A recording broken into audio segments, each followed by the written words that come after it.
Harap tenang semuanya, harap tenang, mohon perhatiannya. Baik, Assalamualaikum warahmatullahi wabarakatuh.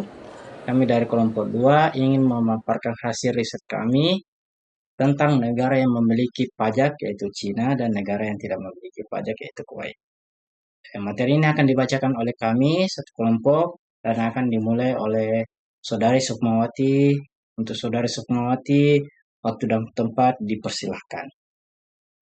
Sebelum saya memulai menjelaskan terkait materi tentang perpajakan di negara Cina, ada beberapa alasan dari kelompok kami mengapa kami memilih negara Cina sebagai pembahasan pada presentasi ini.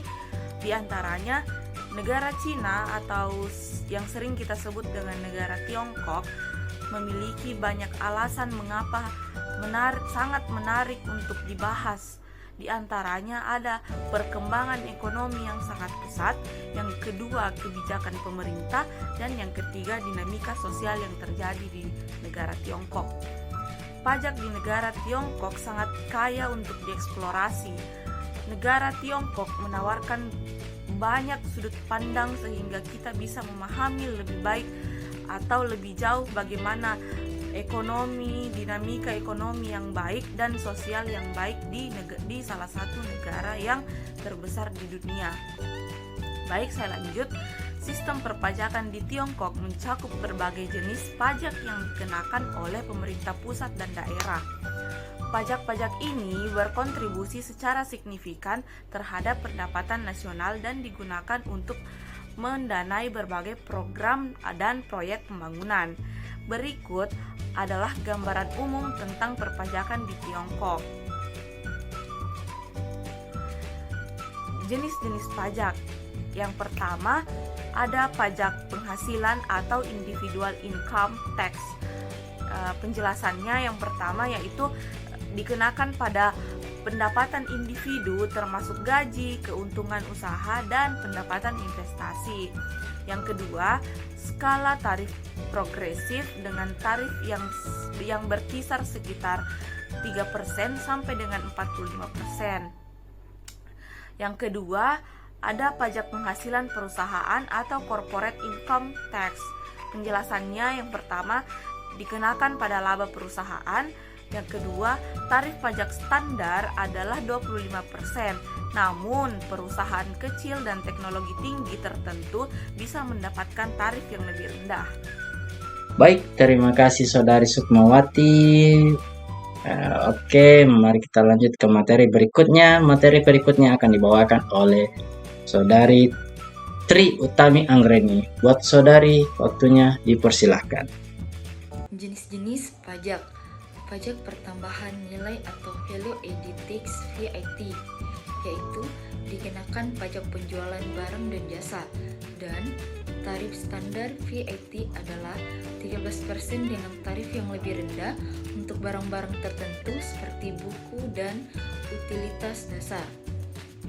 Pajak konsumsi atau consumption tax, yaitu dikenakan pada barang-barang konsumsi tertentu seperti alkohol, tembakau, dan barang-barang mewah, dan tarif bervariasi tergantung pada jenis barang yang dikenakan pajak.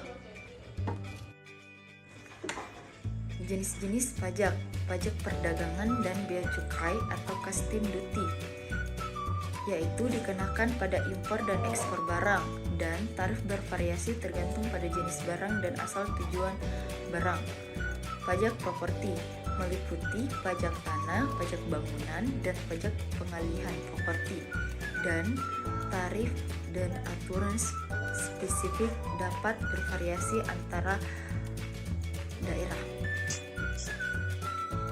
Baik, terima kasih Saudari Tri Utami Anggreni. Untuk materi selanjutnya akan dilanjutkan oleh Saudara Andi Wirasanjaya. Buat Saudara, waktu dan tempat dipersilahkan. Baik, terima kasih Pak. Kita lanjut dengan jenis-jenis pajak. Jenis-jenis pajak yang ada di Cina yaitu pajak sumber daya, yang mana dikenakan pada ekstraksi sumber daya alam seperti minyak, gas, dan mineral. Tarif bervariasi tergantung pada jenis sumber daya yang diekstraksi. Baik, selanjutnya kebijakan dan administrasi pajak. Kebijakan administrasi pajak terbagi jadi 3, yaitu administrasi perpajakan, yang mana badan utama yang bertanggung jawab atas administrasi perpajakan di Tiongkok adalah administrasi pajak negara, yaitu State Taxation Administration atau STA. STA ini mengawasi pengumpulan pajak dan memastikan kepatuhan terhadap undang-undang perpajakan. 2. Reformasi pajak. Tiongkok telah melakukan berbagai reformasi perpajakan untuk menyederhanakan sistem pajak, meningkatkan efisiensi pengumpulan pajak, dan mendukung pertumbuhan ekonomi. Reformasi terbaru mencakup pengendalian sistem e-filing untuk meningkatkan kemudahan dalam pelaporan pajak. Ketiga, insentif pajak. Pemerintah Tiongkok menawarkan berbagai insentif pajak untuk mendorong investasi, inovasi, dan pembangunan ekonomi di daerah tertentu.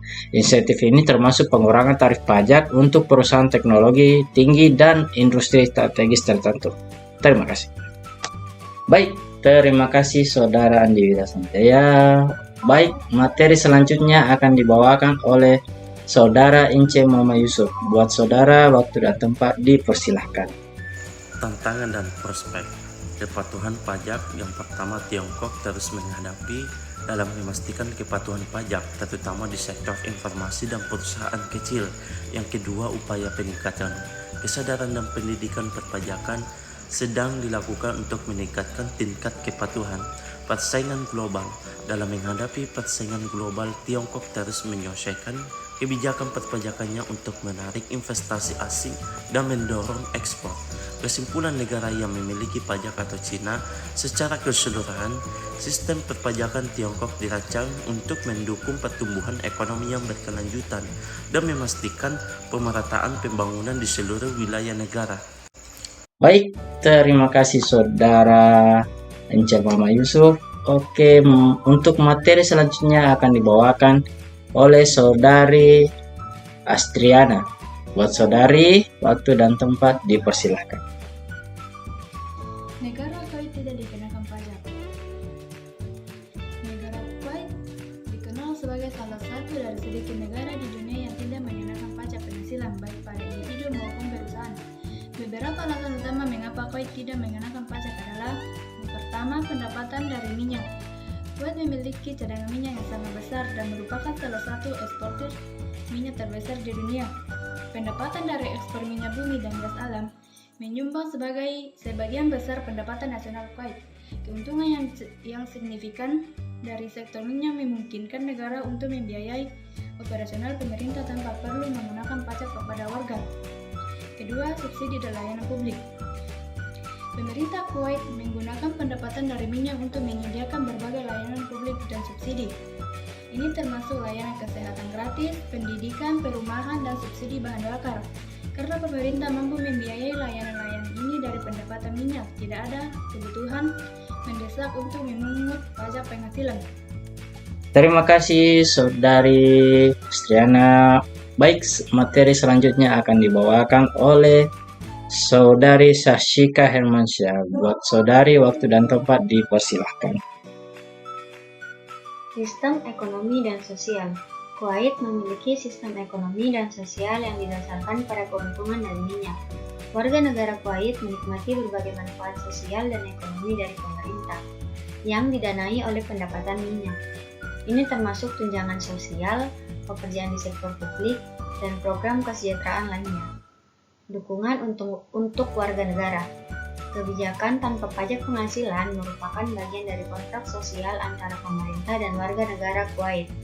Pemerintah memberikan manfaat ekonomi yang signifikan kepada warga negara sebagai imbalan atas dukungan politik dan stabilitas sosial.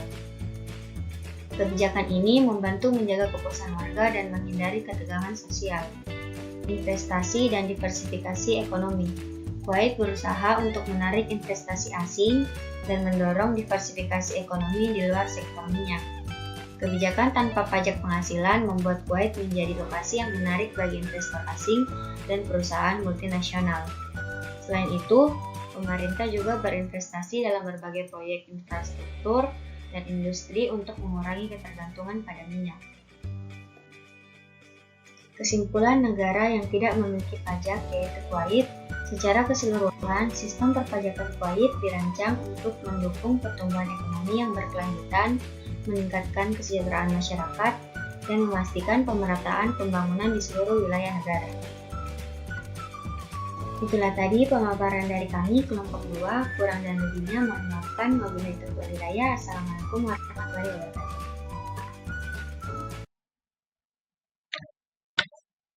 Baik, cukup sekian materi yang kami bawakan dalam video ini. Bila ada kurang, mohon dimaafkan. Satu kata dari kelompok kami, jika tidak sanggup menahan lelahnya belajar, maka bersiaplah menahan pedihnya kebodohan. Cukup sekian, saya pamit undur diri. Assalamualaikum warahmatullahi wabarakatuh.